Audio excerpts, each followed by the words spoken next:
On a quiet city street just before sunset, a little girl stood outside a small bakery, holding a crumpled $5 bill tightly in her tiny hand.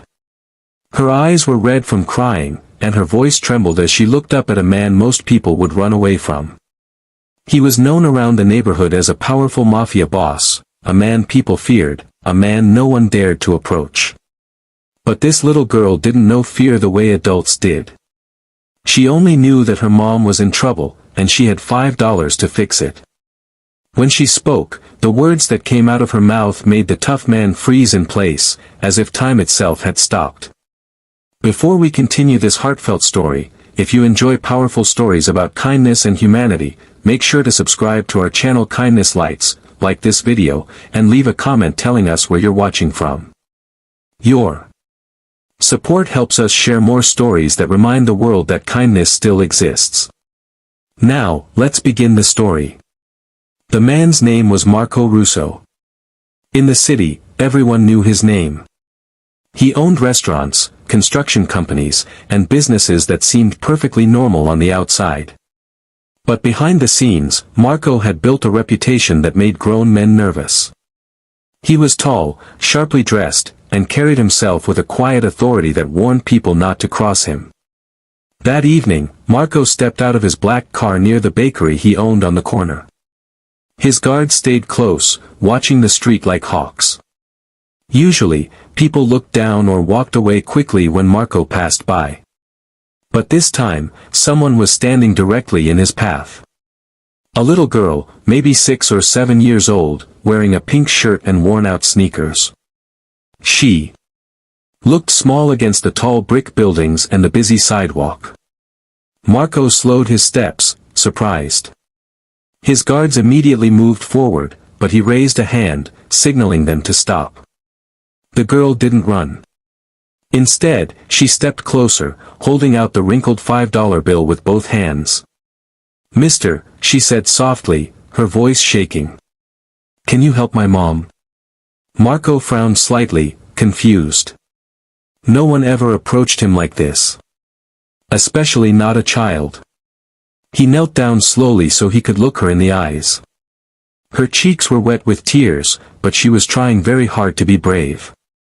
"Why are you asking me?" Marco asked gently, his voice quieter than usual.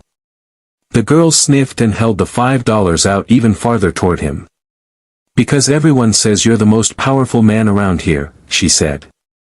"And powerful people can fix problems." Marco felt something strange in his chest. It was a feeling he hadn't felt in years. He glanced at the money in her hands. $5. To someone like him, it meant nothing. But to her, it looked like everything she had. "What's your name?" he asked. "Emily," she replied. "And my mom, she's really sick." Marco stayed silent, letting her continue. "We went to the hospital," Emily said, trying not to cry again. "But they said we need money for the medicine. My mom said we don't have enough." She looked down at the bill in her hands. "I saved this for my birthday. I thought maybe you could take it, and help her." The street suddenly felt very quiet. Even Marco's guards shifted uncomfortably. Marco stared at the little bill. Then he looked back at Emily's hopeful eyes. "Emily," he said slowly, "this won't be enough." Her face fell instantly. Tears started to form again. "I know," she whispered. "But it's all I have." Marco felt his throat tighten. In that moment, something inside him cracked open, a memory he hadn't thought about in decades. When he was a boy, his own mother had struggled to pay for medicine too. Back then, no one had helped them. He remembered sitting beside her hospital bed, feeling small and powerless.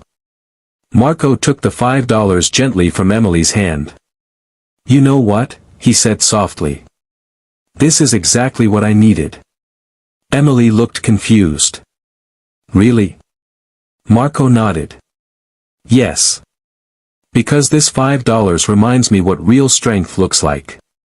He stood up and turned to one of his men. "Find out where her mother is." "Which hospital?" Which doctor? The guards immediately got to work, making phone calls. Emily watched, wide-eyed. Is my mom going to be okay? She asked. Marco knelt down again, placing a reassuring hand on her shoulder. Your mom is going to get the best care in this entire city, he said firmly. Within an hour, Marco had arranged everything. Emily's mother was moved to a better hospital. The medicine she needed was paid for. Doctors who usually charged thousands suddenly refused to send a bill after receiving a quiet phone call from Marco's office. For the first time in years, Marco stayed at the hospital long after dark. He stood outside the room where Emily sat beside her sleeping mother. When Emily saw him through the doorway, she ran over and hugged him without hesitation. Marco froze again, but this time for a different reason. No one had hugged him like that in a very long time. Thank you,